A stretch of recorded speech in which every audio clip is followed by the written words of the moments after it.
আসসালামু আলাইকুম। এক এগ্রোবারা থেকে আমি আকাশ। আজকে চলে আসছি কিছু কোয়েল পাখি ডেলিভারি দেওয়ার কথা। আমার এক পরিচিত আপুর ডেলিভারি দেওয়ার কথা। তো যাক, আপু বলছিল আমি বিক্রি করবো না, তো এখন উনি জোরাজোরি করাতে আমি 20টা কোয়েল পাখি ওনারে দিতেছি। তো উনি বলতেছে ভাই আমার একটু মহিলা পাখি দেখে দিন। তো যাক, এখন যেহেতু 25 দিন বয়স, আমি মহিলা পাখি কোনটা মোটামুটি বোঝা যায় না, তারপরে 20টা পাখি দিছি না, ওটার মধ্যে আশা করি 15টা পাখি হইলেও মহিলা হবে। তো যাক, যে বলা সে কাজ, আপুরে দিয়ে দিছি। তো যাক, আমার কোয়েল পাখি এখন কিছুটা কমে গেছে, এই কারণে আমি ইনকিউবেটরটা রেডি করে নিতেছি। আরো কিছু ডিম বসাই দিব। আর ওইদিকে আমার এক ভাইয়ে, মানে আমার এক ক্লোজ ভাই, উনি কিছু কোয়েল পাখির ডিম নিবে বলছিল, তো ওনার জন্য আর আমার জন্য কোয়েল পাখি কিছু ডিম বসাই দিতেছি। তো যাক, এখানে এবার যেহেতু কেউ নাই, আমি একা, তো এবার ডিমগুলো বেশি, তো আমি একটু একা একা অনেক সময় লাগতেছে। তো আমি একা একা ডিমগুলো ওয়াশ করতেছি জীবাণুনাশক দিয়ে। তো যাক, জীবাণুনাশক দিয়ে ডিমগুলো ওয়াশ করে নিতেছি। আর এদিকে আমার কোনো ভিডিও করার কেউ নাই, তো আমার মারে ক্যামেরাটা ধরা দিছি। ক্যামেরাটা ধরা দেওয়ার পরে মা ভিডিও করতেছে আর আমি ডিমগুলো ওয়াশ করতেছি। তো যাক, ডিমগুলো ওয়াশ করে নিয়েছি।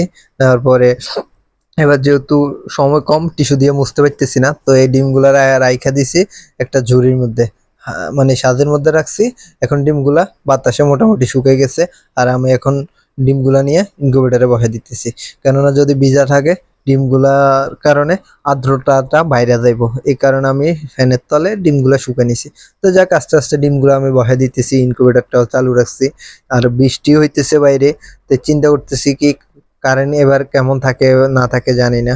তো যাক, তারপরও ভয়ে ভয়ে ডিমগুলা বসে দিলাম, 120টা ডিম বসে দিলাম। তো যাক, ডিমগুলা বসানোর পরে সুন্দর মতো ডিমগুলা ডাইকা রাইখা দিচ্ছি। তো যাক, পরবর্তীতে কিছু ডিম ছিল, ওই ডিমগুলা, তো কিছু ডিম রয়ে গেছে, মানে রয়ে গেছে বলতে এগুলা ফাটা আর কি। তো এগুলো বসায় লাভ হইব না, এই কারণে এগুলারে বাইরে নিয়ে আসছি বৃষ্টির পানিতে ধুইয়া, এগুলো সিদ্ধ করে আমরা খাই ফেলামো।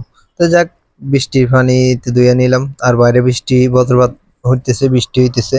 তো আমি সন্ধ্যার দিকে চলে গেলাম কই মাছ ধরতে।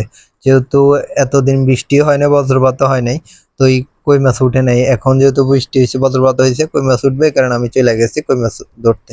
তো যাক, পরের দিন আমি কই মাছগুলারে সুন্দর মতো ধুইয়া পরিষ্কার করে নিতেছি, কেননা এগুলো অনেক লোট লোট হয়ে রয়েছে, তো এগুলোর মধ্যে অনেক ময়লা হয়েছিল।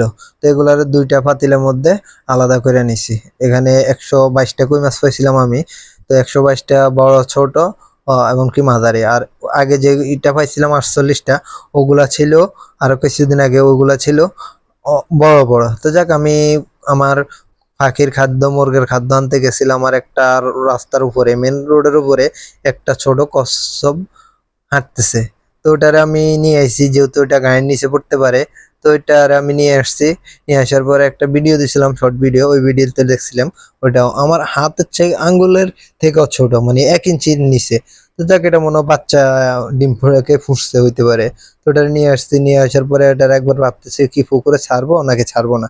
পরে চিন্তা করলাম ওইটা যেহেতু রাস্তার উপর হাইটে আইছে, ও সার্ভাইভ করতে পারবে। ও যেহেতু মা বাবা নাই, ডিম পায়রা চলে যাবে কসবে। তো ওরা পরে ডিম থেকে ফুটে পায়রা। তো যাক, ওরা ছাইরা দিলাম আমাদের পুকুরে। মোটামুটি ও সাঁতরা যায়া একটা জিংলার উপরে যায় বসছে। তো যাক, ওই ওর মতো থাকতেছে, আর আমি চলে যেতেছি আমার বাড়ির দিকে। তো যাক, সবাই ভালো থাকবেন, সুস্থ থাকবেন। একে এগ্রো বারো পেজটি ফলো দিবেন, এবং ইউটিউব থেকে দেখলে ইউটিউব চ্যানেলটি সাবস্ক্রাইব করে দিবেন। খোদা হাফেজ, ভালো থাকবেন।